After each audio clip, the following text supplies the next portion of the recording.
back to the First and Short podcast with JJ and the Goose. If I sound super excited, it's because Duke is going to a bowl game for the first time since 1994.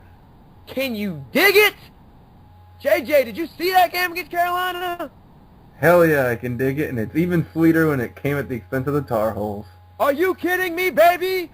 Last 20 seconds of the game, fourth down, touchdown. This is crazy. Duke, Carolina, it doesn't matter if they're playing basketball or football, baby. It's always good. Woo! I can't believe it. Last week, they broke my heart, blowing a 20-0 lead against Virginia Tech. I thought this may be the beginning of the end.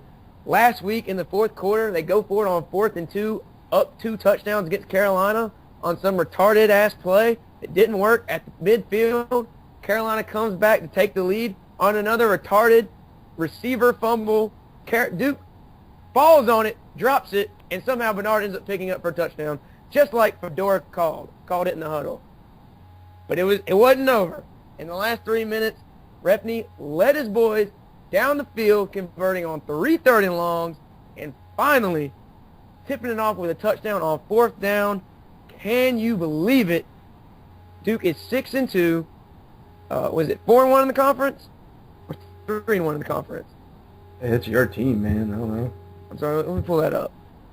Only 3-1 in the conference, leading the Coastal Division, although I don't think they'll win it, and have clinched their seat at a bowl game in December. Woo! Man, what a weekend. Hey, Continue. Oh, no. See, the floor is yours, sir. All I'm saying is, Mr. Nature Boy, I'd like to hear another woo in a second, but if the ACC championship game was tomorrow, it'd be NC State versus Duke. Woo! Unfortunately, I don't think that's going to happen. Had Duke not blown that 20-0 lead against BT and was 4-0 in the conference, they might have a chance. But their schedule down the stretch is brutal. Next week, they're traveling on the road to number 12 Florida State, and then the next week, they're rewarded by getting Clemson, number 18, at home. That's going to be a tough stretch. I mean, I think Duke's a much improved team from what they've been most of my life, but I don't know that they're yet talented enough to compete with those two teams.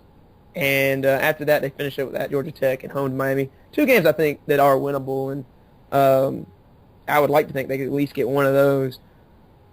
I think the problem that Duke's going to have, and it kind of showed its head against North Carolina and Virginia Tech, I think as far as a starting squad goes, Duke is upper echelon of the ACC. I know, not saying much.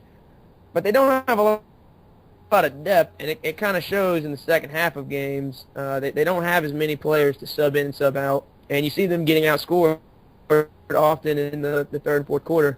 North Carolina was a great example of that. They dominated that game. It should not have been that close, but because North Carolina was able to hold them to some field goals, and the team just was not able to move the ball in the second half nearly as effectively as they did in the first half, North Carolina found their way back into the game and ended up taking the lead late. So I don't see that problem going anywhere this year. Now, I think going into the future, Cutcliffe is doing a masterful job there, and you see this program building itself up from nothing. I think they're going to start to get more talented players. They're going to start to get more depth as long as he's there, and that problem I think will solve itself in time. But in the present 2012 Duke Blue Devils, depth and finishing games I think is going to continue to be an issue. It's still really hard to wrap my head around that Duke is going to a bowl game. I assume, well, one other ACC team from North Carolina will join them. It'll be NC State. Carolina is not bowl eligible. Wake Forest does not look like a team that's going to win 6 games this year. So you got Connor Vernon, who's now got the ACC record, I believe, for receptions and receiving yards, if I'm not incorrect on that. I thought he had wide. I didn't know about yards. I know he's got receptions. He may not have yards yet. I'm not sure where that stands. Mm-hmm. You've got a prolific offense, really. You got really cool black helmets that they were wearing Saturday night. I was not a fan. You were not a fan of the matte black? I love Matt Black, but if you're going to go Matt Black, why don't we make the D white so you can actually see? Yeah, that seemed to be the common comment watching the game at East Coast Wings on Saturday. By the way, not very good, guys. Don't go there. All right, but back to Duke. How cool was it seeing a packed Wallace Wade? I know neither of us were there, but on TV, how cool did that look? Hey, man, I think Wallace Wade is an underrated venue of the ACC. I know it's small. I know it was built before World War II, but it did host the Rose Bowl, and it has a cool ambiance to it, and the place was rocking Saturday for sure. Wallace Wade is a cool home field environment like Athens Drive Stadium with 4 metal bleachers and a cool home field advantage. Come on, man. But it was pretty cool to see it packed.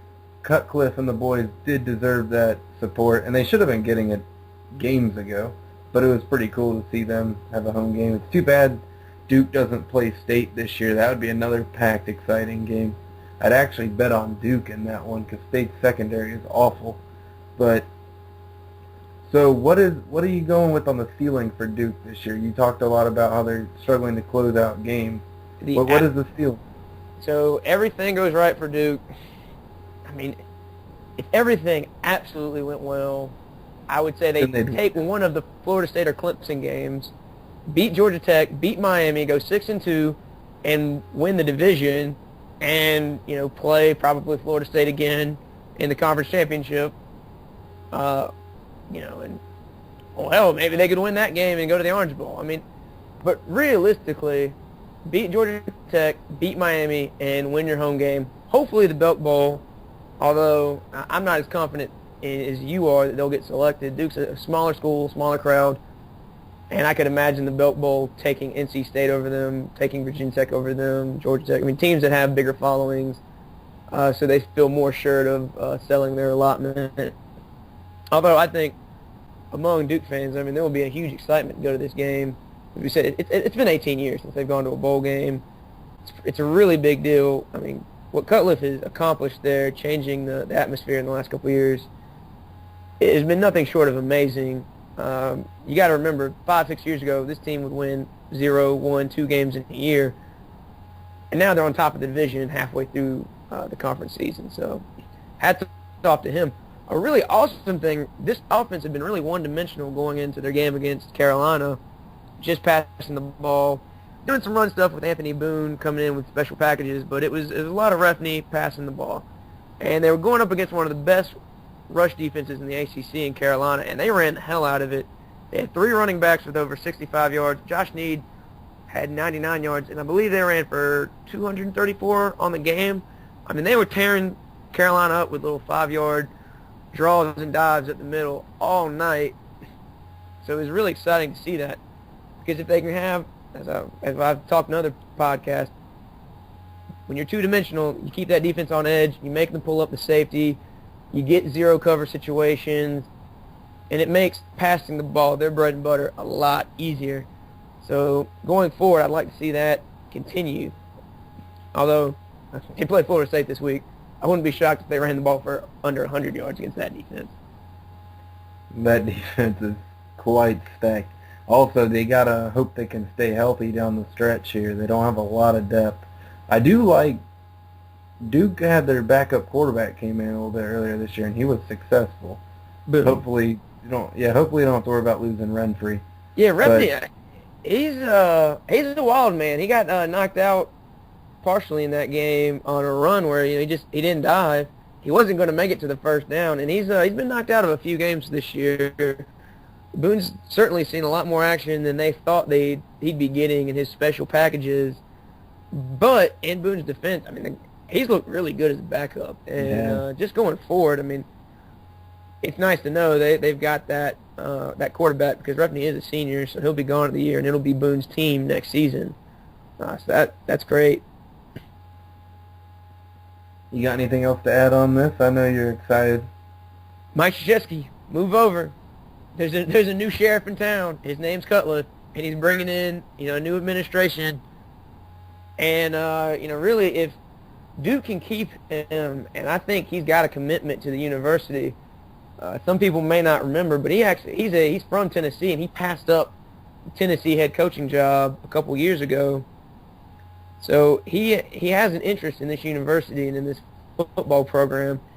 And the thing with teams like Duke that aren't traditional powerhouses, if you get a coach like, a special coach that's turning around the program, it is extremely crucial that you keep them.